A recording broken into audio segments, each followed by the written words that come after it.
नमस्कार दोस्तों, मेरा नाम है आशुतोष मानके और आप देखना शुरू कर चुके हैं डायनामिक इम्पल्शन। आज के इस वीडियो में हम बात करेंगे 9 मार्च 2024 के करंट अफेयर्स की। और अब जब आपने वीडियो के थंबनेल पर क्लिक करते हुए वीडियो देखने की शुरुआत करी दी है तो अंत तक ही जुड़े रहिएगा हमारे साथ, क्योंकि आप सभी लोग जानते हैं कि ज्ञान को कभी भी अधूरा नहीं छोड़ना चाहिए। इसी बात के साथ शुरू करते हैं आज के इस वीडियो को पहली जानकारी के साथ। पहली जानकारी, दुबई में भारतीय वाणिज्य दूतावास ने संयुक्त अरब अमीरात में भारतीय ब्लू कॉलर श्रमिकों के लिए जीवन सुरक्षा योजना नामक एक नया बीमा पैकेज पेश किया है।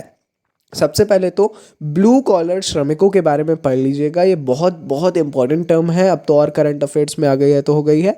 इस योजना का उद्देश्य श्रमिकों की प्राकृतिक या आकस्मिक मृत्यु की स्थिति में उनके परिवार को वित्तीय लाभ प्रदान करना है। यहाँ पर भारतीय श्रमिकों की बात की जा रही है जो भारत के हैं लेकिन वहाँ पर कार्य करने को गए हैं, वहाँ पर श्रमिक बनकर गए हैं, उनकी बात यहाँ पर की जा रही है। ठीक है, दुबई में भारतीय वाणिज्य दूतावास ने एक ऐसा पैकेज पेश किया है। ठीक है, काफ़ी अच्छी योजना है और जाहिर तौर पर इसमें और भी ज़्यादा कार्य होना चाहिए, है ना। आगे बढ़ते हैं, अगली जानकारी। प्रधानमंत्री नरेंद्र मोदी जी ने भारत को एक प्रमुख विवाह स्थल बनाने की अपनी महत्वाकांक्षी योजना का अनावरण किया है। ये बात काफ़ी समय से वे कर रहे हैं, लेकिन आधिकारिक तौर पर, आधिकारिक तो नहीं परंतु हाँ उनके संबोधन में ऐसी घोषणा की है, जिसका लक्ष्य पर्यटन को बढ़ावा देना और देश के भीतर राजस्व बनाए रखना है। श्रीनगर में एक रैली के दौरान प्रधानमंत्री जी ने अपने अगले मिशन वेड इन इंडिया की शुरुआत की है ना। वेड इन इंडिया मतलब भारत में ही शादी करें, जिसमें लोगों से भारत, विशेष रूप से जम्मू और कश्मीर को अपने विवाह स्थल के रूप में चुनने का आग्रह किया गया। यहाँ पर अभी वर्तमान में जम्मू और कश्मीर में बात की जा रही है। कुछ समय पहले उत्तराखंड के लिए भी प्रधानमंत्री जी ने आग्रह किया था लोगों से, वो भी वेड इन इंडिया के ही अंतर्गत था। ये एक मिशन के तौर पर उभर रहा है। आगे बढ़ते हैं, बेंगलुरु मेट्रो कॉरपोरेशन लिमिटेड ने को अपनी आगामी ड्राइवरलेस मेट्रो लाइन, जिसे येलो लाइन कहा जाता है, इसके 6 ट्रेन कोचों का पहला सेट प्राप्त हुआ है।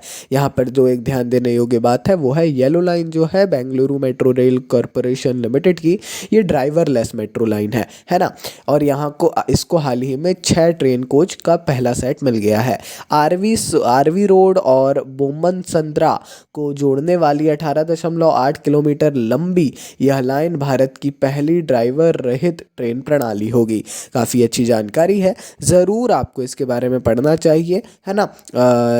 थोड़ी जानकारी इसके बारे में ज़रूर ले लीजिएगा। ठीक है, ठीक है जी। और थोड़ा सा अगर आप और देख लें फैक्ट्स मेट्रो के बारे में तो अच्छा रहेगा। आगे बढ़ते हैं, देखते हैं अगली जानकारी। भारतीय नौसेना ने लक्षद्वीप के मिनिकॉय द्वीप पर अपने नए बेस INS जटायु की शुरुआत के साथ अपनी परिचालन क्षमता को मजबूत करने में महत्वपूर्ण प्रगति की है।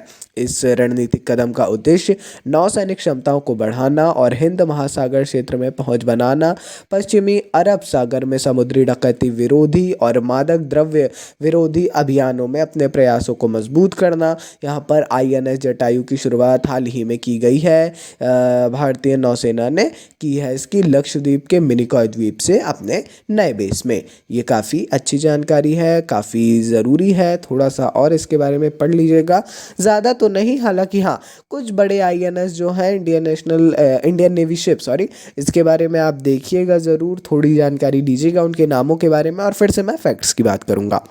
आगे बढ़ते हैं, अपनी सांस्कृतिक समृद्धि और सिनेमाई प्रतिभा के लिए प्रसिद्ध केरल भारत के पहले सरकार समर्पित OTT प्लेटफॉर्म सी स्पेस के लॉन्च के साथ डिजिटल मनोरंजन परिदृश्य में इतिहास रचने के लिए तैयार है। यदि आप यहाँ पर भी देखें तो ये काफ़ी इम्पोर्टेंट जानकारी है। ओवर द टॉप मतलब जो OTT है, ये OTT प्लेटफॉर्म अब केरल सरकार के द्वारा ये समर्थित होने वाला है और इसको लॉन्च किया जाएगा, है ना। मुख्यमंत्री पिनाराई विजयन जी के द्वारा केराली थिएटर में इसको लॉन्च किया गया है, आप कह सकते हैं, है ना। ये काफ़ी ज़रूरी जानकारी है, ज़रूर इसके बारे में आप सभी को पढ़ना चाहिए, है ना। इसके मैं बोल रहा हूँ उससे आपको समझ में आ रहा होगा। आगे बढ़ते हैं, भारत और नेपाल ने डिजिटल भुगतान पर ध्यान केंद्रित करते हुए अपने वित्तीय सहयोग को बढ़ाया है। इस पहल का उद्देश्य सीमा पार लेन देन को सुव्यवस्थित करना और दोनों देशों के नागरिकों के लिए सुविधा बढ़ाना है। काफ़ी ज़रूरी जानकारी, ज़रूर आपको इसके बारे में पढ़ लेना चाहिए। ठीक है, भारत और नेपाल, यहाँ पर एक और यूपीआई के लिए, भीम यूपीआई के लिए काफ़ी अच्छी बात है।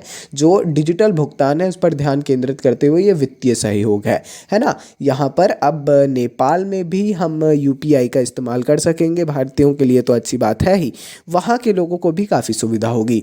धीरे धीरे हम जाहिर तौर पर देख पा रहे हैं कि भीम यूपीआई को कितना ज़्यादा समर्थन मिल रहा है और हम सभी के लिए, ये प्रत्येक भारतीय के लिए गौरव का विषय है। बड़े बड़े देश, चाहे वो यूरोप हो, चाहे हमारे जो सहयोगी देश हैं, सहयोगी बोल सकते हैं या पड़ोसी बोल सकते हैं देश हैं, वहाँ तक ये पहुँच रहा है, जो कि काफ़ी बड़ी बात है। चलिए जी, ये थी आज के इस वीडियो की अंतिम जानकारी। कोई भी कन्फ्यूज़न हो, आपको किसी भी टॉपिक से रिलेटेड, आप लोग कभी भी कमेंट सेक्शन में हमसे पूछ सकते हैं। बाकी अपन मिलते हैं ऐसी ढेर सारी जानकारियों के साथ अगले वीडियो में। सदैव सपोर्ट करते रहिए, अपना फीडबैक आप कमेंट में दे सकते हैं। नमस्कार, डायनामिक इम्पल्शन।